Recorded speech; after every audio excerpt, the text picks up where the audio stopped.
Hey everybody, it's Roya.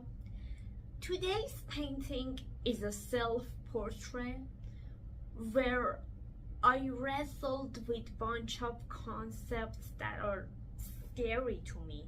Every painting is a self-portrait in a way, because you cannot separate yourself from everything that you're encountering, because there's a you in it. But a self-portrait is a different level of encountering something, where that metaphoric distance, when I paint somebody else, there's this metaphoric distance by the lack of that thing looking like me, that there's like the little bit of degrees of separation. But when you're actually painting yourself, that metaphoric distance isn't there. So you're forced to do it. And there's this backstory about this painting. My last name is Abraham in Persian. So my last name is something that was interested to me since I was a kid. And also in Persian we have a separate word from the uncle that is your mother's brother and the uncle who's your dad's brother. We have two different versions for that word, and my dad didn't have any brothers, and I always felt the need for having an uncle, because I thought I don't have an uncle. If I was an English speaker growing up, I never would have even felt that. And on top of that, we're not a close family. Our family gatherings was really little growing up, and plus it was a secular environment on top of that. So my dad had an actual uncle. By actual uncle, I mean his dad's brother, where I saw him probably 2 or 3 times in my whole life. And it's a secular environment again, and there are like eye rolls to the idea of any Abrahamic story. But I was captured by the story of Abraham because we share our names. And I thought that if anybody's supposed to get it, it would be my dad's uncle, because he shares this name like I do. Maybe my uncle, which would be my mom's brother, they wouldn't get it, because my mom's brother was kind of an intellectual counterpart. He was the one who made me interested in philosophy and history and heavy books that I enjoy reading. But I thought maybe he doesn't get my interest in Abraham because he doesn't share my last name.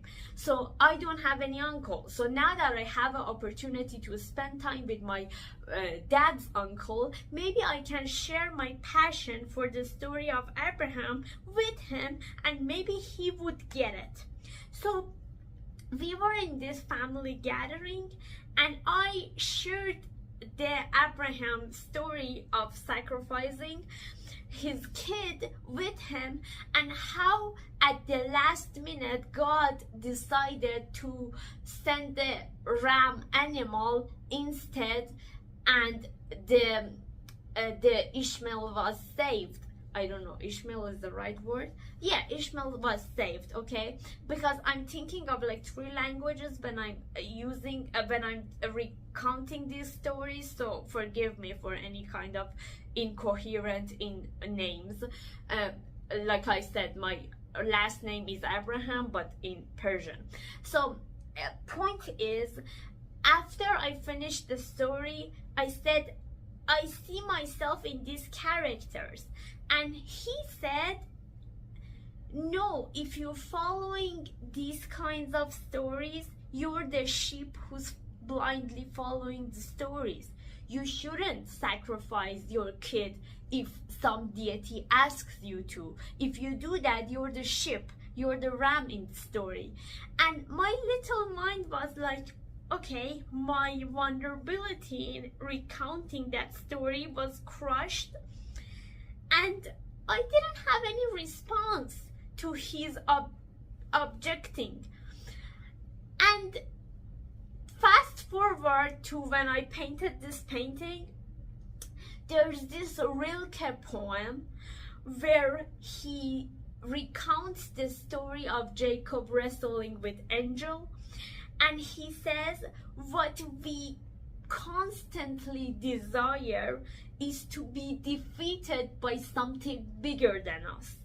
That's our successes makes us feel small because we want to be small in encountering something bigger. We want to be defeated by angels, and because that sublime thing that's made us defeated is actually elevating us to the higher level. And this is what painting is to me. I want to fail in this path that is bigger than me, that is something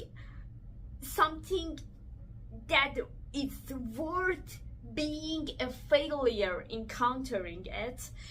And there are worth and depth in these stories that separate from dogma proposed by religion, and I don't have to eye roll at my heritage if I want to appreciate the Abraham story and Jacob's story. I'm entitled to do so while being an atheist, and I think to some extent I get my family and their dogmatic atheism, but to some other extent I think me as the next generation who didn't grow up with any framework for appreciating biblical stories, I get to have the privilege of that one generation distance from dogma and a renewal appreciation for these things. And I think that particular tiny wound caused by that interaction is kind of healed through painting this painting. Let's paint.